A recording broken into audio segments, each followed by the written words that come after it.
Hi, my name is Jimmy Robinson, and this is my story. The day I had my stroke, actually at the time I didn't realize I was having one. I knew something was wrong.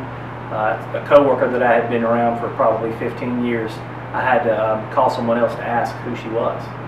So I was kind of struggling to get the thought that I wanted, across, but I knew something was wrong because there's a person that I recognize their face, but I couldn't come up with their name. I realized I was having a stroke after really talking to a doctor, Dr. Hewitt, who sent me in for an ultrasound. And it occurred that I had a occluded left carotid artery. Before that, they ran a battery of tests and sent me to different places within the office and the hospital to be looked at, but that was the determining factor, was that ultrasound.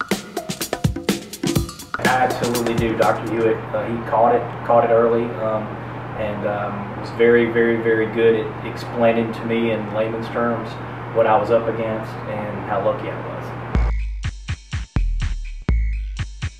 My biggest fear was that maybe some of the things that I had been doing before, such as playing drums or just playing with my kids, or not being able to verbally exchange things that were on my mind at work, like quickly. But that soon kind of subsided when they gave me some kind of a speech pathology test where it's rapid fire. Like if I say cat, you say dog, sort of thing. And so I think I did pretty well on that, so it made me feel a little better about myself. Plus, he's very thorough, and so he definitely took care of me and followed up with me and made sure I made my appointments. Some of the feelings that went through my head at first was, well, is it really that major? And of course my wife and Dr. Hewitt was like, absolutely, you're very lucky. So you kind of push that to the back. As a man, you want to feel like it's not that big of a deal. But I was, to be honest with you, I was really worried about the reoccurrence once they tried to explain what had happened. And when we found out that I had a second occurrence, that I was really lucky for my brain to be wired the way it was, so blood was able to flow where it needed to. And I guess the initial thought was, why is it occurring? What's going to stop it? Is it just going to come and go as it pleases, or is it something I'm going to have to deal with forever? So.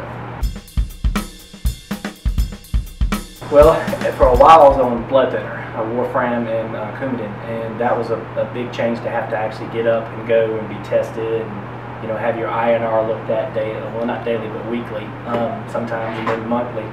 That was a big change. Just not used to taking medicine on a daily basis, so I had to be disciplined. And my wife, she stayed on me to make sure that I was, because I guess one thing that came out of this is I paid more attention to the signs. I listen to my body more than I ever have. So if a certain headache comes on, I can tell the difference between that and like a basic migraine or a basic headache. So I really started paying attention to those things. My children and my wife, they definitely are my inspiration. Just being able to see them every day when I come through the door, running up for a hug. I want to see my 17-year-old get married, graduate from college, and then we're practically starting all over again. So I want to do those things. My wife and I want to eventually retire and travel. So those are the things that